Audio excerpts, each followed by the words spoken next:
Welcome to the first episode of the Hardcap Podcast.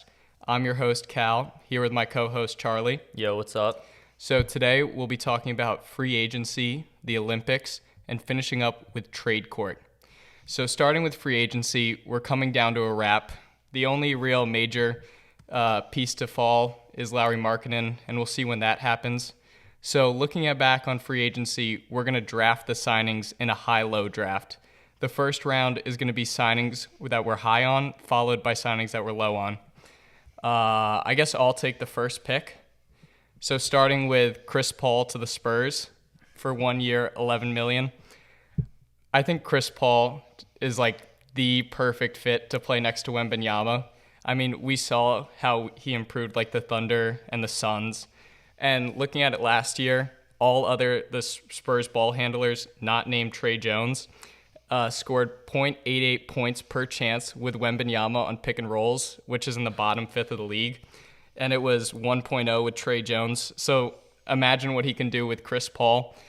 And I think looking at the development that Chris Paul's had with young players, I don't think that we should look at SGA or Booker, but look at DeAndre Ayton. I mean, DeAndre Ayton was a certified bust before Chris Paul came.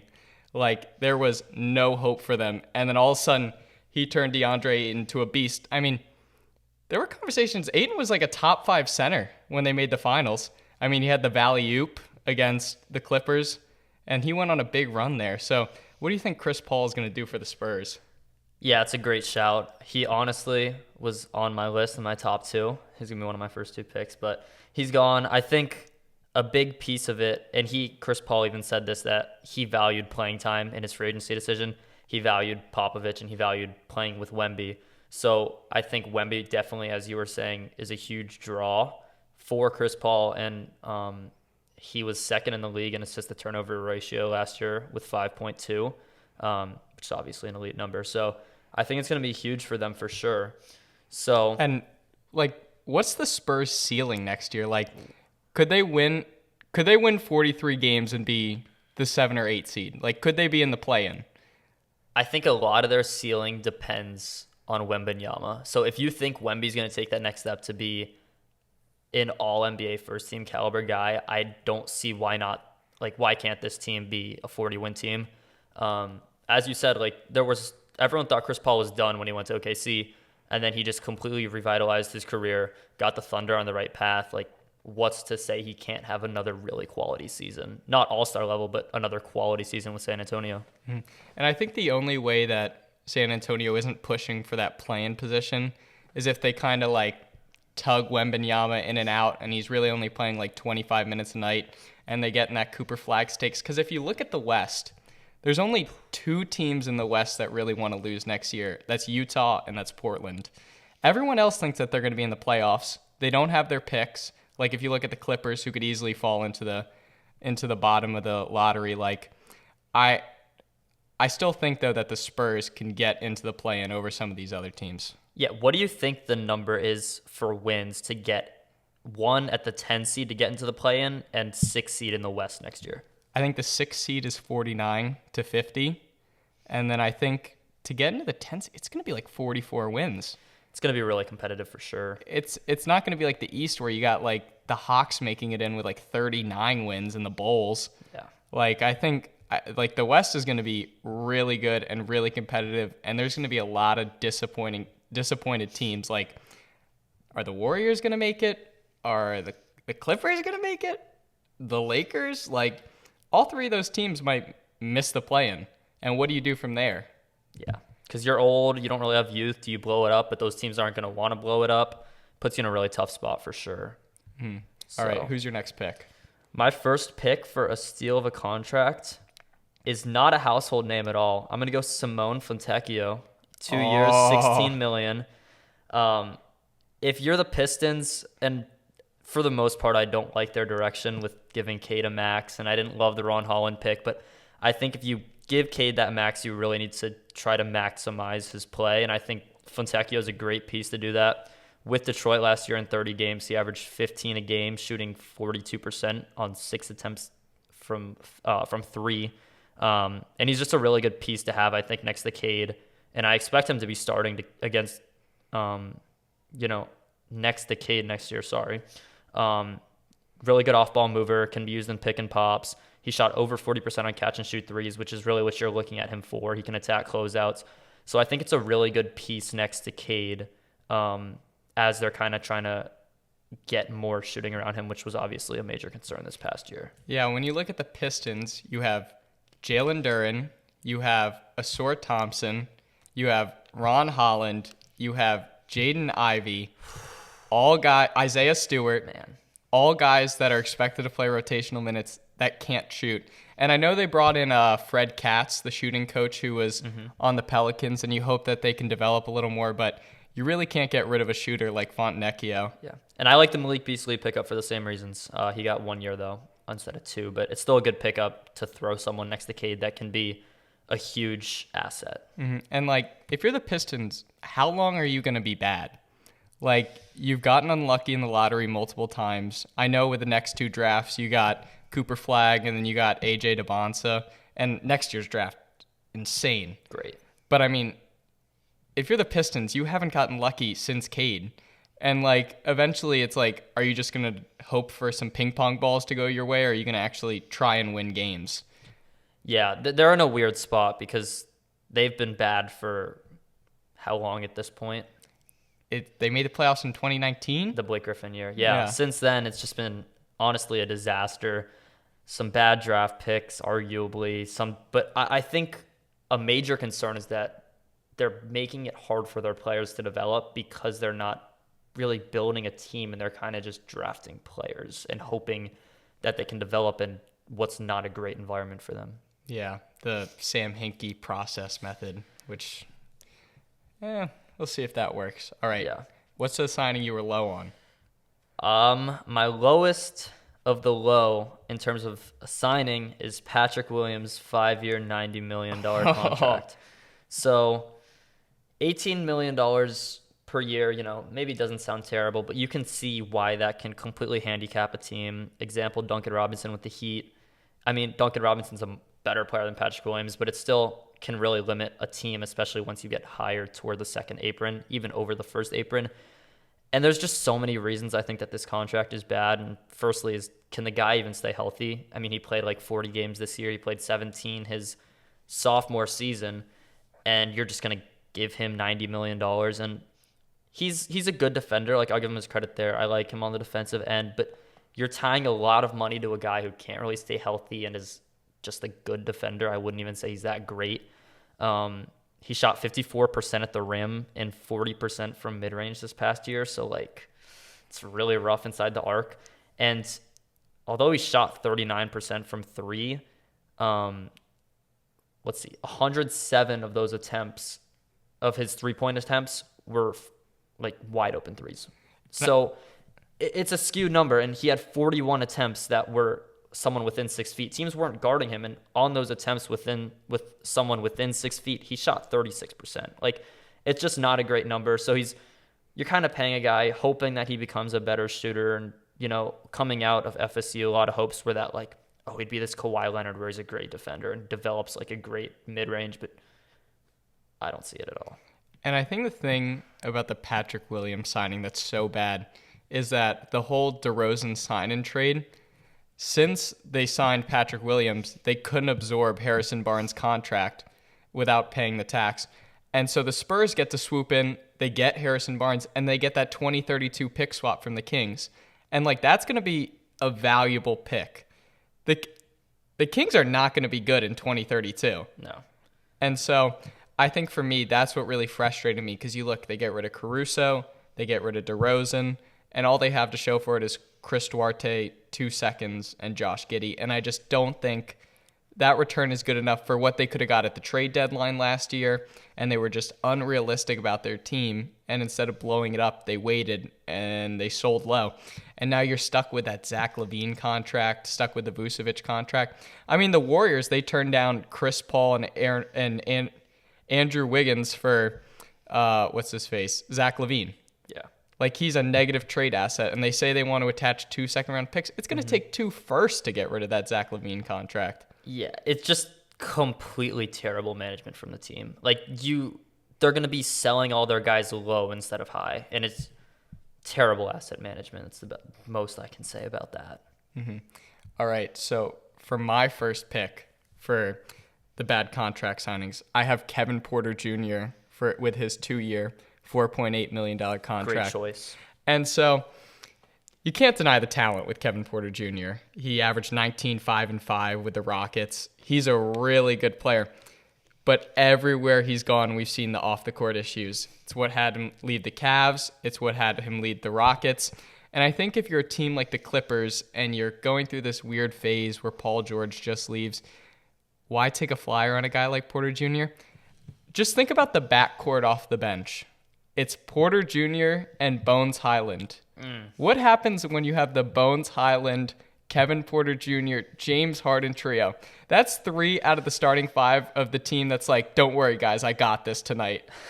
and so I'm just, how does Porter Jr. even fit on this roster? I feel like all their other signings I kind of liked, but that one just, it didn't really make sense to me. Yeah, not to mention this is the same team that also reportedly had interest in Miles Bridges.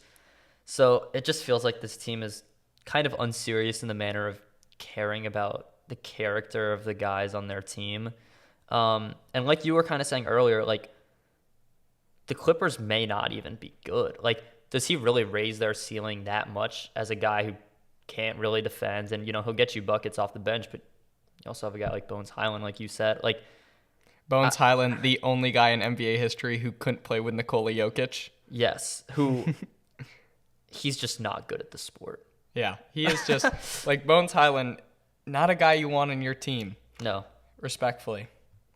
All right, so moving on to my next favorite signing. I have Donovan Mitchell extending for 3 years, $150 million with the Cavs. And all the rumors were Donovan Mitchell wants to go to the Knicks, but they have Brunson. They gave up all their picks for Bridges. Then it's he'd go to the Nets. Well, the Nets give up Bridges. They're going to be bad. And I think the Cavs being able to hold on to Donovan Mitchell is so important. When you have a guy like that who's a top 10 player, borderline top 10 player in the league, we've seen him explode in the playoffs before, and you still have a good team, and Donovan Mitchell can be the centerpiece of a conference finals team. And I think being able to hold on to him is so important. And so the way his deal works, it's 2 years with a player option. So he can opt out of that player option, and that will put him in his 10th year, and he would be eligible to sign a 5-year, $380 million contract. That's $76 million annually. So both sides are very happy here. Mitchell gets to hold over, and you never know with these guys when they sign the extension whether they're going to ask out a year later. But I think for the Cavs, you have some level certainty, at least for next season, which is very important. And yeah, a lot of Heat fans were holding out on the fact that he wouldn't sign an extension, which would then mean... Come on, get out of here. What did No, I'm not saying Tyler this was Hero, Duncan reasonable. Robinson. Whoa. Fine, we'll throw in Jaime Jaquez. I'm not saying this was reasonable by Heat fans, but I'm saying a lot of Heat fans on Twitter were hoping that he wouldn't sign this extension and then he would be available. But either way, that's aside from the point. It's a great thing to get him back.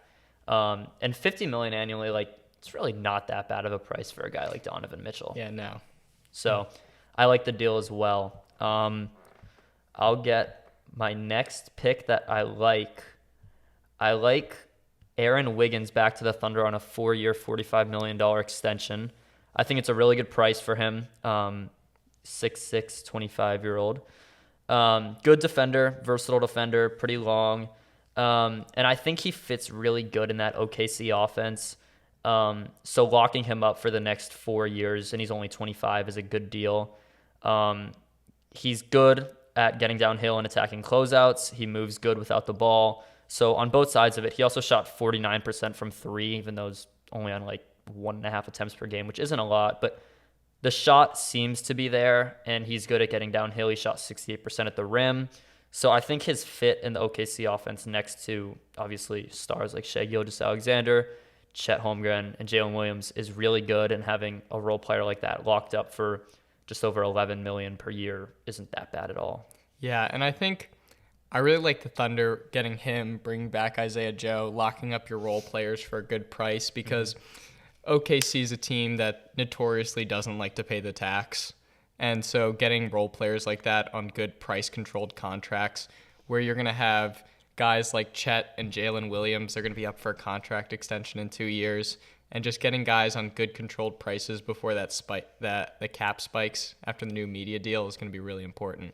Yeah, I like the Isaiah Joe contract as well. Like you said, getting those guys back on long-term deals is kind of how you build a championship team. So I think they're taking all the right steps in that direction. Mm-hmm. So with my next low pick, you had a guy with character concerns. I'll continue that, and I'm going to go with Miles Bridges for 3 years, $75 million. So kind of contrary to the Kevin Porter Jr. contract where it was, $4 million? Mm-hmm. Yeah, $75 million. And that's just not even only because of the off-the-court things. Like, I just don't think he's worth $25 million a year, especially when you're the Hornets. Like, what is paying Miles Bridges all this money really going to do for your franchise? I think they should have just let him keep you in the walk. lottery. Exactly. Like, you really want the ball in Brandon Miller's hands at this point. I think LaMelo Ball's hands. And statistically, the team was better with Miles Bridges off the court. They were 4 points better with him off the floor than on it. So that's definitely something notable. Subpar efficiency, shot 55.2% true shooting, which just isn't good because a lot of his shots are mid-range pull-ups that are deep mid-range pull-ups. And, like, he's a good player, but $25 million to not really move your needle, be a subpar scorer when you really want to get other guys getting the ball, and he's not really that great of a defender, it just doesn't make sense to me. Yeah, and who are you bidding against? Yeah. Like, that's what I'm confused. Like, the Pistons, like... But even then, were they even ever reportedly interested? Yeah, the Pistons, like, that's the only team I could think that you're bidding against. And it's like, hey, if you want to go sign an $8 million a year contract with the Clippers, go ahead. Mm-hmm. Like, but I don't really understand why they didn't play, like, hardball with him. And just, like, when you have a player like Bridges on your team, you're just going to be bad.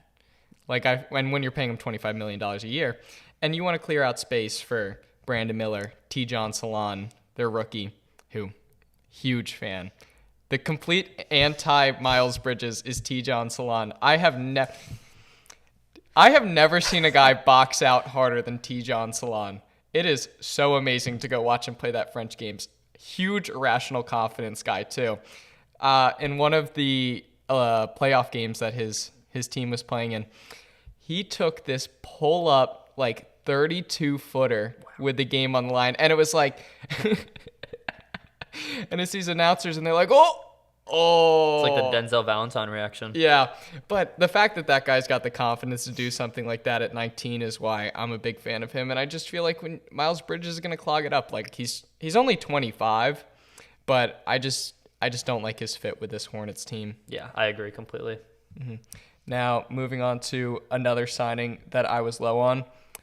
Immanuel Quickley for 4 years, $175 million.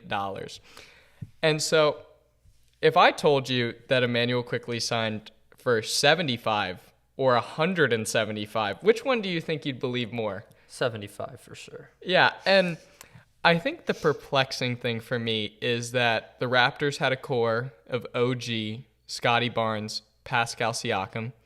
You get off Siakam, you get off Anunoby because you don't want to pay those guys. But then you go and you commit all this money to Immanuel Quickley, all this money to RJ Barrett. Like, they're in for $580 million between Scotty Barnes, Immanuel Quickley, and RJ Barrett. And where's that three taking you? What? The play-in? Yeah, you're locked into the play-in. You are play-in warriors. And with Bruce Brown opting into his contract, they're in the luxury tax now. And I think that's just like I just think that's so ridiculous. And also, if you let him get to restricted free agency, the most a team could have offered him was 4 years, $152 million. And maybe they were worried about him getting poison pilled with like a trade kicker, a player option, all that. But only one player in the past 7 years has gotten a max sheet offer, and that was DeAndre Ayton with the Pacers. And that's it. So, and what team was going to offer him 152? Like that's no rational like team, this unless he just breaks out next year. This was an offseason where very few teams had cap. So I would have been fine letting quickly hit the market and then matching something or getting him for less. Play a little hardball, teams. And so I just wasn't a fan of that. Yeah, like what's Emmanuel Quickly's ceiling realistically? Like he's a good creator, he's a good shot maker, not a great playmaker, like not a fine defender. He struggled in the playoffs last postseason really bad, kind of got exposed there. So I think there could be questions about if his game can really translate or if that was just shooting variance. But what's this guy's ceiling? 6 man on a good team, like maybe the 5th starter. Yeah, like I can't believe you tie all this money to Emmanuel Quickly. Yeah, I mean, we're paying role players $35 million. This is insane. NBA money's insane. It is. Oh, is it on me? I think it's on you. Contract. Or wait. It's on you for a good one. Oh, it's on me? It's on me? Okay. So I'm going to go. No, it's on you. It's on you. It's another low one. Oh, okay. I went Donovan Mitchell. You're right. It I is went on Donovan me. Mitchell. All Another right. one you're low on. One I'm low on. You stole that from me. All right. I am going to go Goga Badatse, 3-year, $25 million. And it's not because I don't like Goga. It's because I don't understand Orlando's side of this. Giving a guy $8 million per year when he was getting DNPs at the end of your regular season, and your front court is really, really loaded with talent and guys that you're just playing over him. Like, you have Wendell Carter Jr., who is in trade rumors or whatever, but you have Mo Wagner, who you just gave more money to. You just gave him $11 million per year. And then you could always scale Jonathan Isaac to the 5 because he's a really good rim protector and defender. They could even explore playing Paolo at the 5 within the next few years. I wouldn't be surprised. Franz Wagner's big. Like, there's just a lot of pieces here. So if you're Orlando, I don't understand tying your money to a guy who you didn't play. And I would have really liked this price for other teams. I think Goga's really good drop big. During the 2023 portion of the season, so all the way up until January 1st, he averaged 7 points, 6 rebounds on 60% shooting in 20 minutes with almost 2 blocks a game.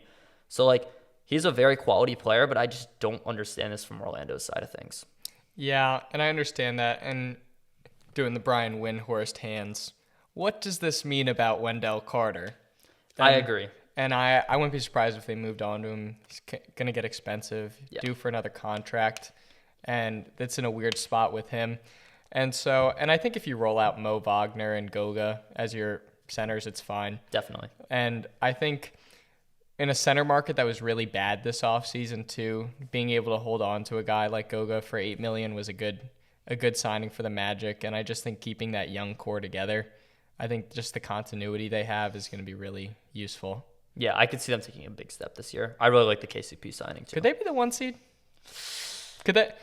I was thinking about this the other day. What, you're banking on Porzingis not really coming back? I think the Celtics are going to regress next regular season. Think about it. They got players playing basketball in July. Derek White, Holiday, Tatum, they're all going to be playing basketball until late July.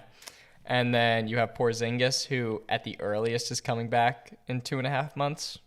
Earliest. Yeah. And then Al Horford's 39. Their front court's not deep.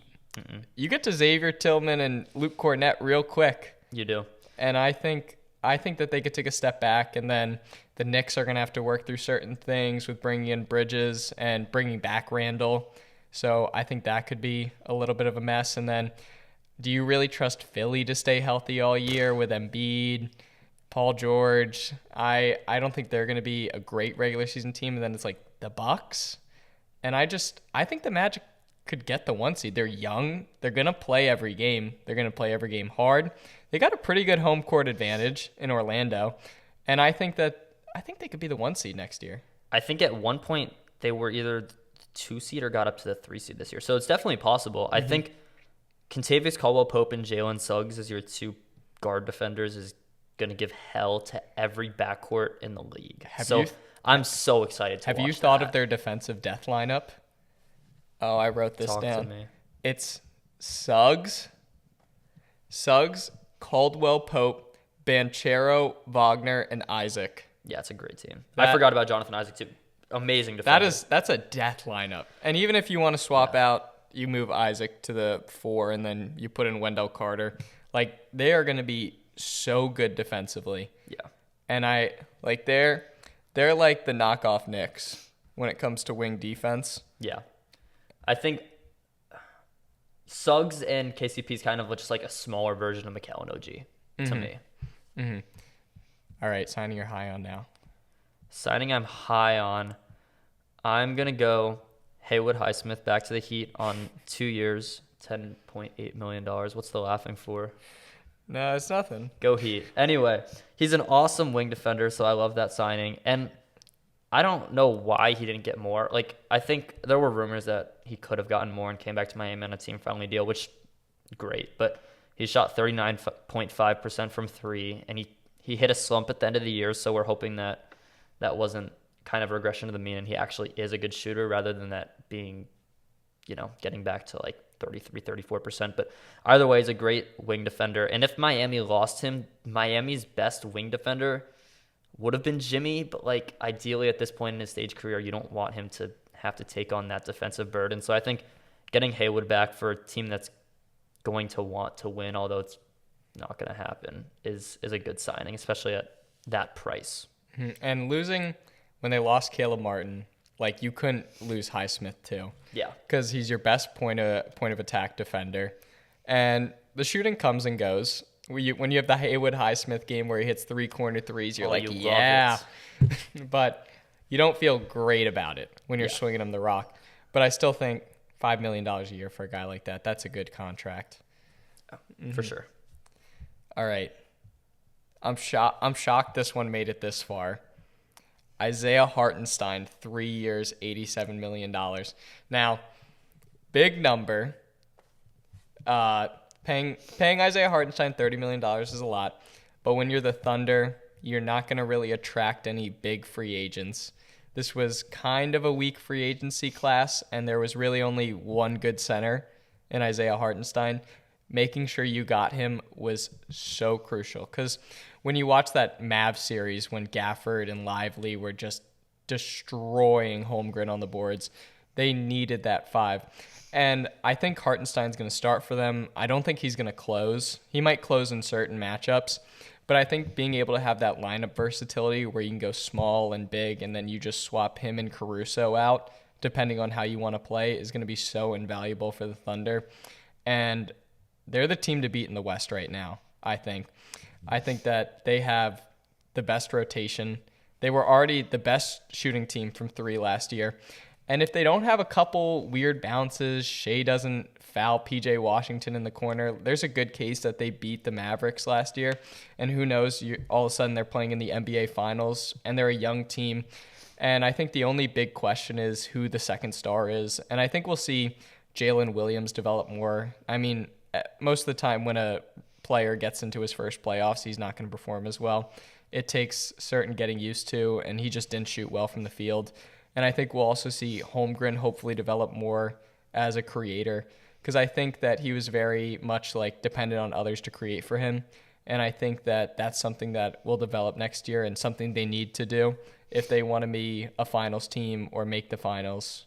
And so I was very high on the Isaiah Hartenstein signing. Yeah, $29 million per year is definitely a lot. But I think kind of like what you touched on, the fit is incredible, especially that offense. Like, I'm excited to see them use him as a hub because he's definitely one of the better passing big men in the league and as well as a screener. So I'm excited to see some pick and rolls with him, some dribble handoff actions. So getting him incorporated that offense is good. And like you said, the main thing I was going to touch on is the rebounding next to Chet.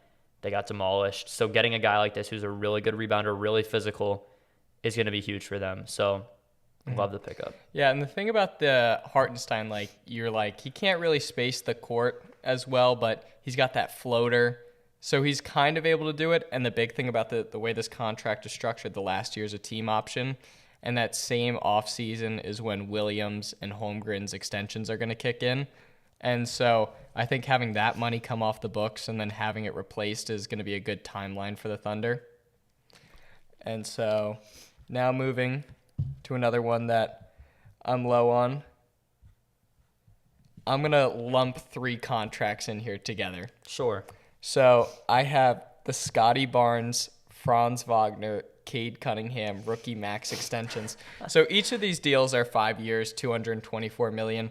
That can become $269 million if these players either win an MVP, make an All-NBA team, or win Defensive Player of the Year. Shout out Rudy Gobert for adding that one. And so just my question with this is, could you not wait a year? Like, I understand all these players are good. All these players have capability to be very high-level players. But should we have just blindly given them the max? Like, I look especially at Franz Wagner, who regressed last year and regressed shooting, couldn't shoot the 3. And my thing is, like, I'm just going to give him $220 million. Like, I wait an offseason. They're a restricted free agent next year. You can always give them the contract next year. The guys are going to sign it. And I understand, like, oh, we got to do a favor for the agents and all this. When does the favor come back around? When do the agents do the favor for the NBA teams? I feel like I never see that. It's only the NBA teams helping the agents. And I'm just confused why you give out all these numbers now and not wait a year. Like, I don't really know if any of these guys are the slam dunk player. Like, it's not like giving this deal to Anthony Edwards where you're like, yeah. And, like, I like what the Rockets are doing with Jalen Green and Alperen Şengün, kind of playing some hardball. I feel like if it was another front office, they'd be like, oh, sure, Jalen Green, here's $220 million, which is absurd to think about. And I think just waiting a year, it's not really going to burn you. Like, if it kind of happened with the Sixers and Tyrese Maxey, where they probably could have got Maxey for a little less last offseason. They waited a year. He had to get the max. But also by waiting a year, they got to keep open their cap space, and him signing the extension after the Paul George contract allowed them to bring him in. And so that's why I just don't understand not waiting a year. Yeah, and it's like, are these guys really your franchise player? Like, sure, Scotty's probably your franchise player, Cade's your franchise player, whatever. But, like, for now, like, you don't know if those guys are really going to pan franchise out. Player who hasn't won 30 games. Or made an all-star team. Like, at least, like, it's just weird. Like, I get you want to keep them, but like you said, just wait. Like, there's no reason that you have to hand out money to these guys who you don't know if they're worth the money. Like, I wouldn't be surprised if in a few years we're like, yeah, this is a terrible contract. Like, how did you ever justify giving Cade Cunningham or even Franz Wagner, like, all of this money? Like, if Franz can't get that shot back, which I think he will, but if he can, if he stays a sub 30% shooter from 3, like, what's the guy's ceiling? Like, it could become a rough contract if he can't get that shot back. Mm-hmm. All right. Your turn again. Another signing you're low on. Another signing I'm low on. I'm going to go with Tobias Harris getting 2 years, $52 million from the Pistons. It's a lot of money for Tobias Harris, and it's not the first time we've seen it. And, like, don't get me wrong, Tobias Harris isn't the terrible NBA player that people make him out to be, in my opinion. But he's also nowhere near getting $26 million a year if I'm a GM. Like, I was so surprised to see him. And I get part of it could be because the Pistons have to be at least 90% of the salary cap to meet the league minimum of a team's payroll. But still, like, you couldn't have given that money elsewhere or made a trade for a rental or something for a role player. Like, I just don't understand tying a bunch of money to Tobias Harris to the point where he's going to be making over $300 million in his NBA career after this contract's up. Arrest this man. Arrest this man for felony fraud.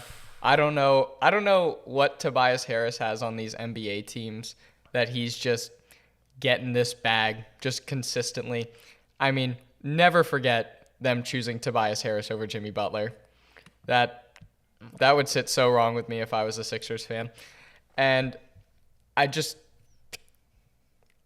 mean, I guess looking on glass half full, like, you get another veteran who can shoot. Yeah. But it doesn't even feel like a winning veteran who's going to come in and kick the young guys' butts. Like, it feels like Tobias Harris is like, oh, cool, we're going to win 25 games. I'm fine with that. Yeah. Yeah, oh, I mean... Yo, is that J. Cole? whoever his Yo, what's agent up, twin? is needs to start demanding more money from his players because that agent, he should be inducted into the goated. Basketball Hall of Fame. He's goated. Yeah. All right, on me for another good one. Oh, am I out? All right, I'm gonna give a shout to DeLon Wright since I'm out. That's just off the dome. I love the minimum pickup for the Bucks, and I hate that Miami just let him go for a minimum deal. Like, it's a good point of attack defender to have, some solid offensive playmaking capabilities, ability to get downhill a little bit. Sometimes he'll make some shots for you. Like, for the Bucks, it's a really low risk, high reward signing for a team that's defensive capabilities in the backcourt aren't the best. Mm-hmm. Yeah, and I think a team like them who's hard capped, I think it's really hard to add talent. And we saw them add DeLon Wright, and I think that he's going to be a valuable piece, kind of replacing Malik Beasley. And obviously, he doesn't have the shot, but his defense is more there. And man, the Bucks though, that's a rough spot. That's an old team, an unathletic team. They made it very clear they were trying to trade for Brook Lopez. Nobody wanted Brook Lopez. They were trying to trade Pat Connaughton. Nobody wants Pat Connaughton. And I think really the only way that they can improve next year is if Damian Lillard has a Dame-a-sance and all of a sudden he turns back the clock. I mean, that's really the only path for this team to improve, and I don't think they will. And before you know it, it's going to be Giannis asking out. Yeah, that was my main question is how does this team get better? And there's no way, really. Like, unless you get Dame getting back to his 2023 form the year before he got to the Bucks, where I would argue he was a top 5 player in the league that year, where he was just absurd offensively. Unless you kind of get that guy back, which it's possible, but I wouldn't bank on it whatsoever. You're in a really, really rough spot. And I think what also confused me was the AJ Johnson picking a young project player, a young small guard who's a project player. That doesn't really make sense to me when a guy like Ryan Dunn's on the board, even like a Tyler Kolek, getting just like a veteran guard in college. Like, I don't understand a team that's trying to win now. And Doc Rivers doesn't like playing young guys. He's not going to play AJ Johnson. He's going to spend his entire year in the G League. And that's what it just doesn't make sense to me what they did this offseason. Yeah, and they're not deep at all. Like, there's only so much Giannis can do. And I like Chris Middleton still. I think he's actually still a really underrated player, but this team's ceiling is really capped unless Damian Lillard just finds form again. Mm-hmm. All right, so another signing that I really liked was Najee Marshall, 3 years, $27 million. He shot 40% on catch-and-shoot threes last year, a great fit with Luka and Kyrie. He's a good Derrick Jones Jr. replacement. Not quite as good of a defender, but he brings a lot more consistency as a shooter, which is what they need. And he was kind of in a crowded front court in New Orleans with Trey Murphy and Herb Jones and Larry Nance Jr. last year. So he wasn't able to shine as much as he should have. And I think that on the Mavericks, he'll really be accentuated. And I think he'll be in their closing lineup, which is going to be really big for them. Yeah, I think the big difference between him and Derrick Jones Jr. offensively isn't just the shot, but the fact that if the ball ends up in Najee Marshall's hands, you can trust him to like drive and kick or at least get to the rim or something. With Derrick Jones Jr., kind of just hoping he makes the three or just kicks it back out to Luka or Kyrie. So offensively, I really like it. And it's not like he's a bad defender. Of course, he's no Derrick Jones Jr., but it's a really good replacement for, I think Derrick Jones Jr. got 3 years, $30 million. He got $927. So you're saving money. So I think it's definitely a good deal. Yeah, and if the Mavericks think that they're going to close with Kyrie, Luka, and Klay, which terrible defensively, you're going to need a guy like Najee Marshall to cover up some of those errors. And that's not going to be the closing lineup. Like, there's no way you can close with those three guys defensively. You're going to have Klay be on a heater, or else I just can't see him in any closing lineups. But I do think that the Mavericks got better. When you look, they got Najee Marshall, Klay, Quentin Grimes, and they got rid of Derrick Jones Jr., Josh Green, and Tim Hardaway Jr. I feel like they did get better as a team, which is big for a team that was just in the finals. But is there really a path back to the finals for them? the West is tough. I think a lot of teams get happy that they made it to the finals and then don't try to improve their roster. So I give a lot of credit to that front office for still going out there and knowing that they can still get better. Teams just get this idea that, oh, we made it to the finals, let's run it back. That's not always the best move. But like you just said, the West, I don't see them in the finals next year. I'd see a team like the Nuggets, the Thunder, the Timberwolves all ahead of them right now. But, if you get some injury luck, some shooting luck, like you got with PJ Washington again, then you could be looking at another finals. I wouldn't bank on it. Mm-hmm. All right. So for the next contract that I'm low on, I have Royce O'Neal for 4 years, $44 million. And the Suns, who are a second apron team, they had to bring back Royce O'Neal because they couldn't lose that. They couldn't lose him. They couldn't lose the asset. They couldn't lose that contract spot because he can now be traded in the future.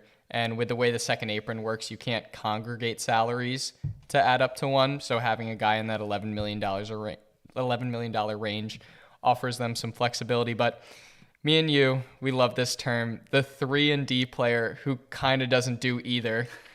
And I think that's what Royce O'Neal is at this point in his career. Like, I think that we're paying for past performance. And let's not forget that Jazz Maverick series where Jalen Brunson and Spencer Dinwiddie destroyed Royce O'Neal. And I just don't think that he's going to live up to this contract. Yeah, he's definitely no 3, no D. And, it's not like – I think people think of him as if he's a bigger guy than he is. He's 6'5". He's not even that great. Mm-hmm. So James Harden, 2 years, $70 million. I'll jump in because Charlie ran out of picks here. So this was another thing that I just really didn't understand who else was paying for this. And so and it feels like they priced themselves out of the Paul George sweepstakes by signing this contract with James Harden. And I just really, again, just don't understand who they're bidding against. Is he going to go back to the Sixers? Is he going to go to the Magic? Do the Magic want him? No. I don't know. Sure, James, go sign the mid-level exception. You won't. They also signed it right as free agency opened, which didn't really make sense to me. It seems like they kind of just had already given up on Paul George, which from his podcast you can kind of tell they kind of had agreed to go their separate ways at that point. But paying James Harden all that money right as free agency opens feels kind of insane. I don't really get why they're doing that. And it's a lot of money as well, of course. Yeah. And I guess I'll touch on a couple more contracts to round this out. Sure. So this might be a hot take, but I did not like the LeBron James 2 years, $104 million contract. And what I don't like about it is the fact that beginning of free agency, LeBron comes out, I'm going to take a pay cut if we get Jonas Valanciunas, Klay Thompson, or James Harden. And it's I think he knew they weren't going to sign any of those guys, and he just wanted to come out and seem like, all I care about is winning. Where it's LeBron, it's okay if you just chase the bag, play with your son, and enjoy your time in LA. But don't pretend to be something you're not. You're not a veteran who's just who wants to win his 5th ring. You're a guy who just wants to enjoy the rest of his career, play a little bit with his son, and no hate to that.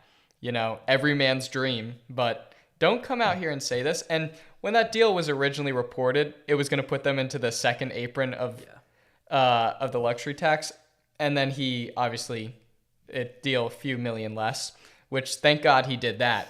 Because imagine he signed that max and then put them into the second apron, and then it comes into the regular season and he goes, we need to trade these guys to improve. And then it's well, actually, LeBron, we can't make any trades because you put us into the second apron. And he goes, not my fault. You should be able to work around that. And I just think, even though you just literally cannot. It's just ridiculous to me. Yeah, I mean, I don't know. I'm fine with the deal, as in just get paid, but. Mm-hmm. And then it doesn't really affect their outlook. Like, they were going to pay him no matter what. And then we didn't talk about the Paul George deal, 4 years, $212 million. Can I also say one more thing about LeBron? Mm-hmm. I think he's lost all of his aura when it comes to like getting people to come play with him. Because they got no one. Nobody wants to come. Did you see even Gary Trent Jr. doesn't want to come? I'm like, that's insane. You can't recruit Gary Trent Jr. You couldn't recruit Jonas Valanciunas. You're telling me LeBron couldn't get on the phone with Jonas? And he only got 3 years, $30 million. Yeah. Like, the Lakers could have gotten that. It's just nobody wants to go play for the Lakers. Nobody wants to go, oh yeah, sure, I'm gonna go play for the Lakers and then be in trade talks for the next 3 months. Yep. Yeah, like nobody wants to do that, LeBron. And they even offered more money for Clay than the Mavericks, but why? He wanted to go win. He knows that they can't win, which is a fair point. It's just insane to me. Now back to the Paul George deal. We didn't talk about this. 4 years, $212 million. What are your thoughts on it?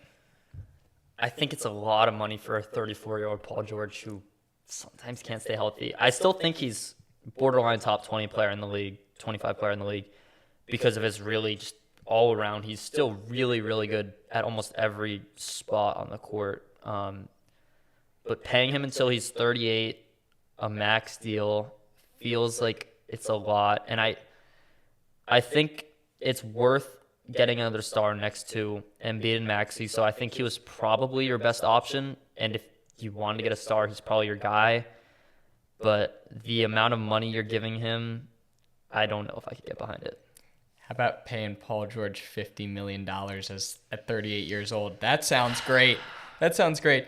And could you think of a worse player in city fit than Paul George in Philadelphia? He's going to become the new Tobias Harris. That is such a lock. I already know when Paul George puts up a stinker in the playoffs, all the Philly fans are going to be like, oh, way off P, playoff P, way you back from the bubble, all that. And he's going to get harassed there. And he's a West Coast guy who all he wanted to do his entire career was get back to the West Coast. He got there, and now he's leaving again. And like the podcast thing, his health thing, I just feel like it's a lot of shenanigans. But with that all being said, you have to do this. You have to do this if you're the Sixers, because you talk all offseason about the cap space that you had. It was your big allure, and you were able to get the max guy that you wanted. You were able to get the best player in free agency. And now it's just like wait and see, because if it's not Paul George, who was it? Like Clay and someone, like KCP and somebody, and then it's like all of a sudden you're swinging for like a trade where it's like Jeremy Grant, and it kind of becomes a mess then. Yeah, and it doesn't really get you anywhere if you do that. And I think them getting Caleb Martin for 4 years, 32, really solidified what their lineup's going to look like, and I think you have a better clue of it, and it's really good. They're going to be good next year. I think the only thing they're really missing is a backup point guard. I mean, they might bring back Kyle Lowry. They did. They did? Okay, they brought back a 1 year minimum, but just some 1 year deal. Yeah. So I think they're going to be good, but it's the same story every year with the Sixers. Is Joel Embiid going to be healthy? Is he going to be in shape? And we've never seen it. We've never seen him play in a big game and show up. And his one big game was Game 7 against Toronto, which he lost. And I don't know how to feel about Philly. And in addition to the Embiid health concerns, now you just add in Paul George to the equation, and you're like, will either of them be healthy? Mm-hmm. So it's a tough spot come playoff time, but I do like their roster. Mm-hmm. Okay, so we're going to take a quick break and then come back and talk about the Olympics. All right, coming back, now we're going to talk about the Olympics. And so the U.S. had its first exhibition game against Canada, which they won. And I think one of the growing concerns from this very talented team is who the closing five is going to be, because nobody cares what the starting five is. That's ceremonious. But who's going to be out there to close the games? So, Charlie, what do you think the closing five will be versus what it should be? I think it will 100% include Steph, LeBron, and KD, because that's kind of, when you look at this Team USA team, your eyes go straight to those three. I think Steve Kerr will include those three. And although, too, I think he's going to go one-time MVP Joel Embiid, and then I think he's also going to close with Anthony Edwards. So I had something pretty similar. I had Curry, Edwards, LeBron, Durant, and Embiid. I think that's what it is going to be. Now, what it should be, I said it should be Curry, Edwards, Tatum, Durant, and Davis. I have the same 5. And I think that for certain matchups, like if you're playing Germany, Holiday should be in there instead of Curry because I think you have enough shot creation. And so, yeah, and I think looking at this U.S. team, who are the teams that can beat them? I think the obvious one is France. They finished 18th of the World Cup last year, which was really disappointing. But A, I think that was more of a fluke. B, they're going to be on their home courts. And C, they didn't have Victor Wembanyama, who's going to be an absolute game changer for them with no defensive 3 seconds. I think it's going to be really hard to score on this team in the interior when you combine that with Rudy Gobert.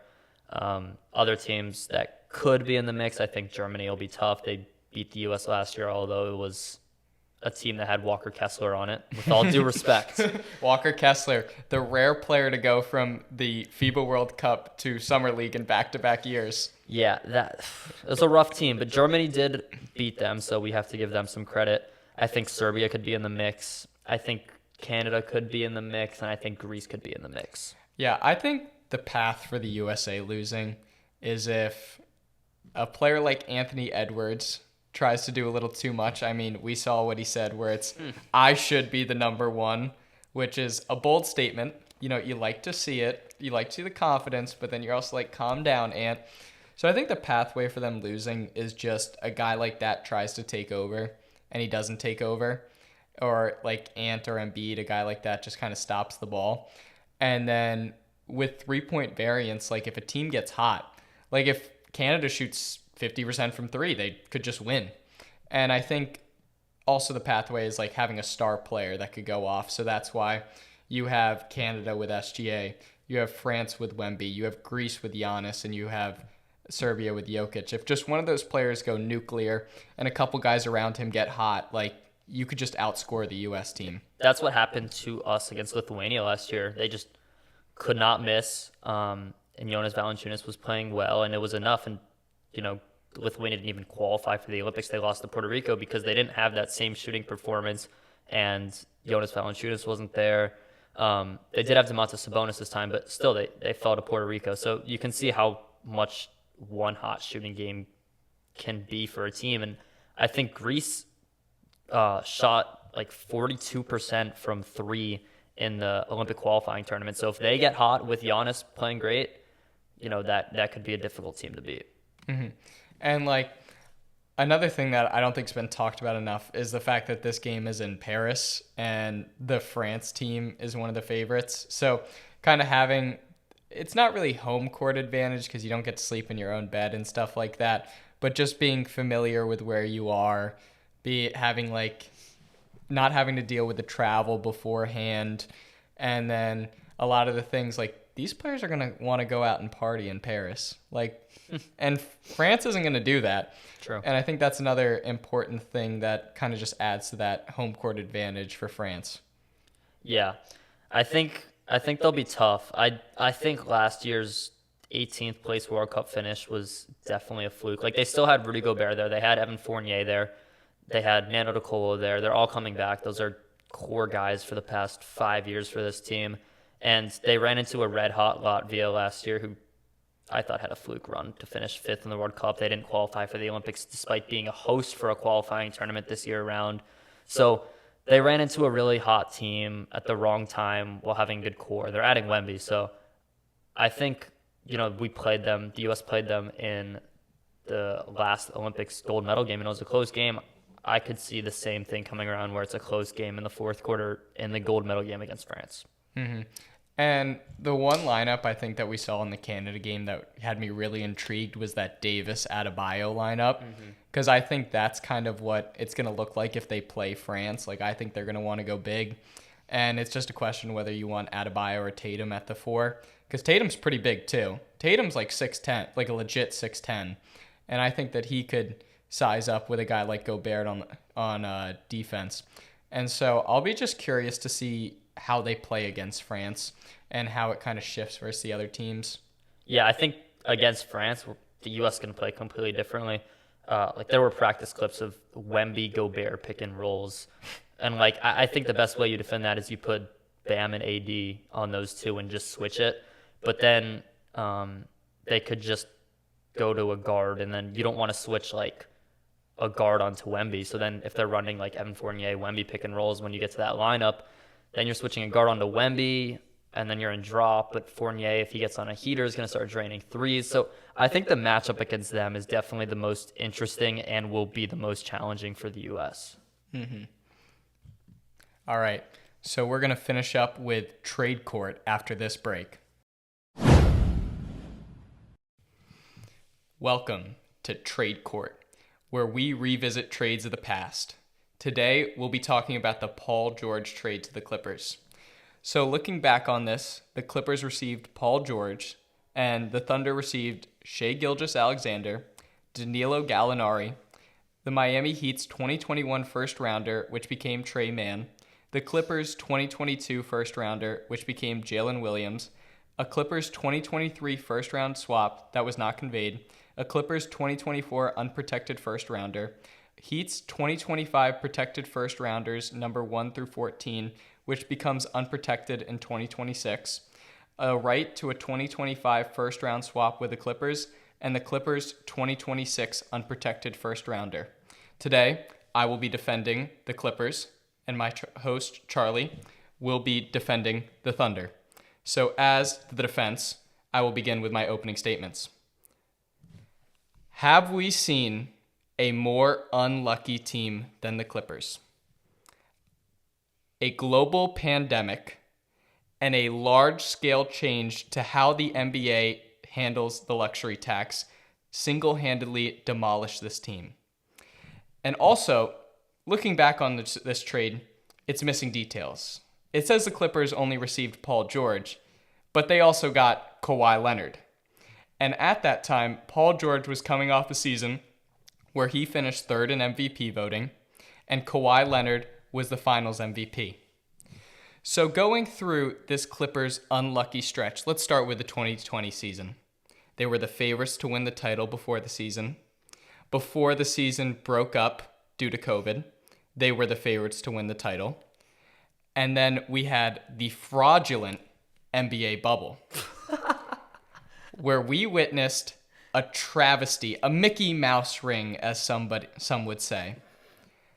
And here, we had so many shenanigans with the Clippers. Lou Williams, Lemon Pepper Lou, left the bubble to go to Magic City in Orlando, go to the strip club, which was very disappointing. Montrezl Harrell lost his grandmother, and he had to leave the bubble as well. And when he came back, he wasn't right mentally.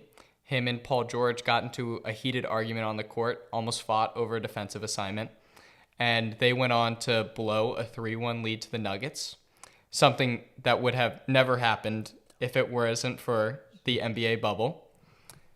So then moving off that fraudulent season, let's go to the 2021 season.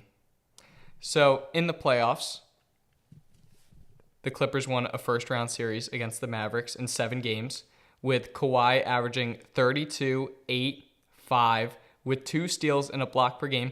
Played 41 minutes a game in that series. Kawhi Leonard, yes, playing 41 minutes a game in this series.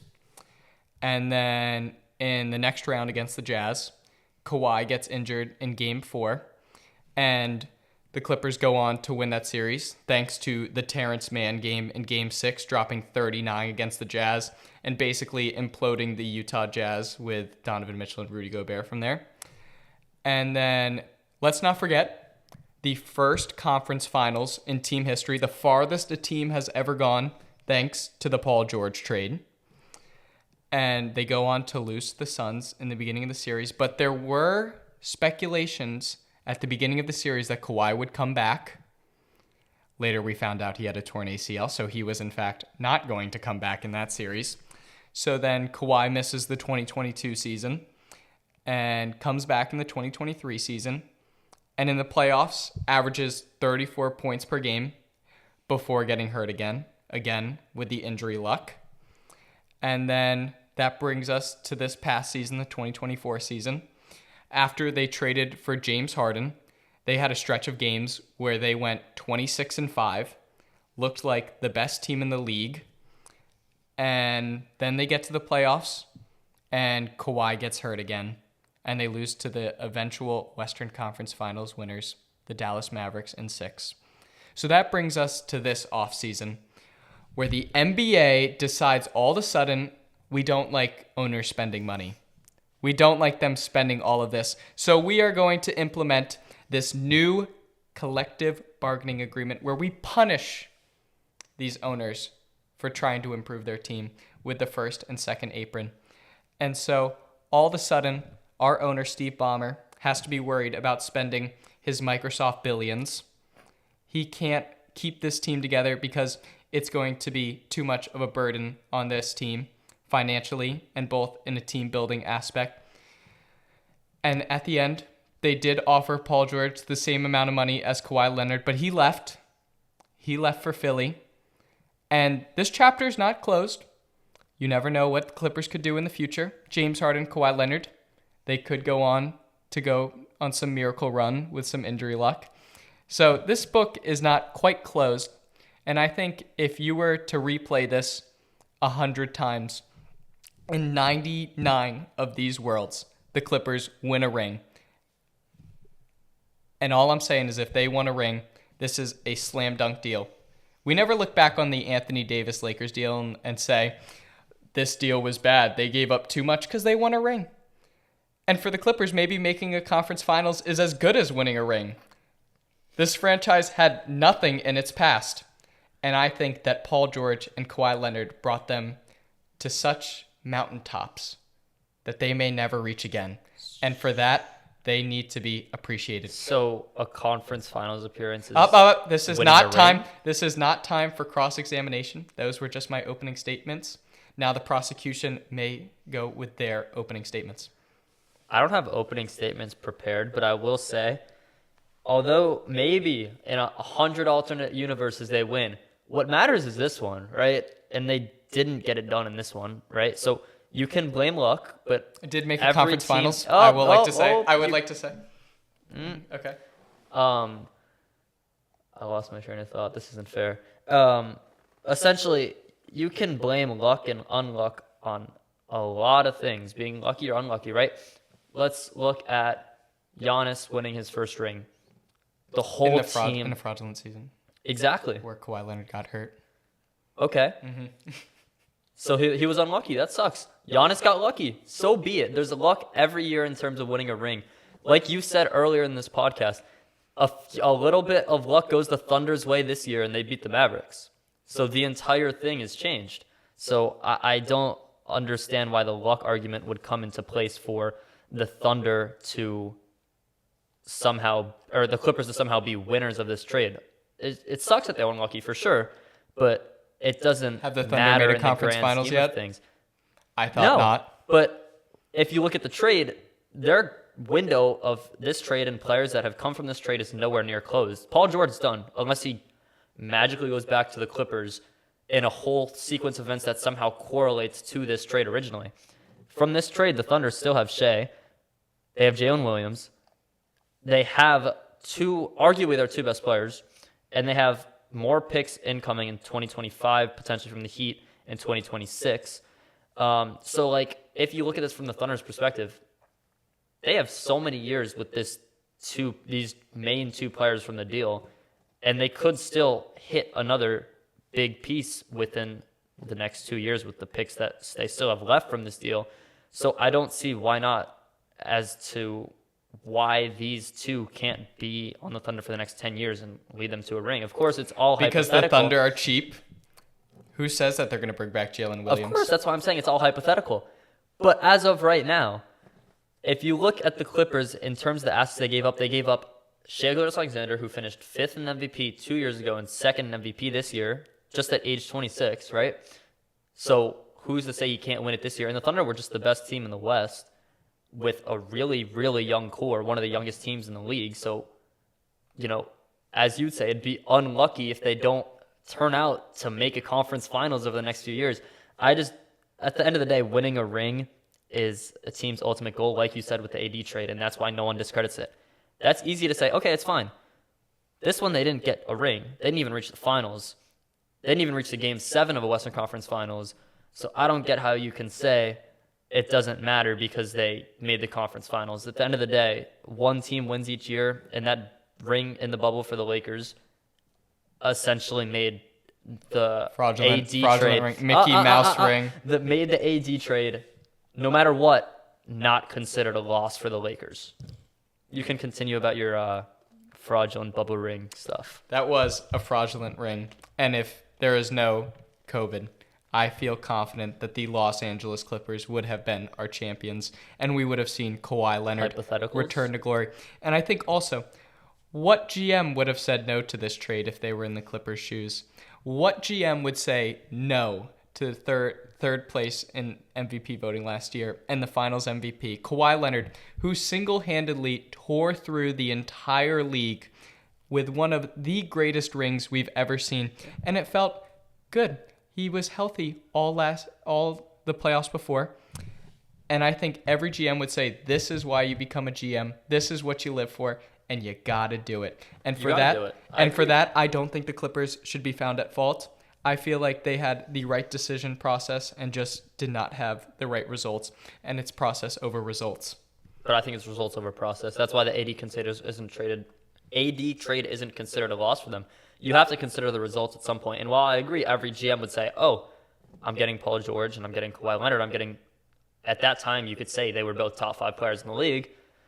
What happens over the course of the next, how many years? It's been 4 or 5 years since then, has to be played into consideration. And this 4 or 5 years could really extend to 10, 15, however long any player acquired from this original trade stays on the Thunder will have an impact on this trade, and it really feels like it's going in the Thunder's direction because the Clippers weren't able to really benefit from it. What is that? The judge has a verdict? All right. All rise. In the case of Paul George to the Clippers, I find the defendants guilty of losing the trade. The Thunder have clearly fleeced the Clippers, getting 2 franchise cornerstones and possibly more. And for that reason, the Thunder clear. Thank you, everybody, for attending Trade Court today, and thank you for listening to our podcast. We hope that you have a great day and enjoy some Olympics basketball. Peace.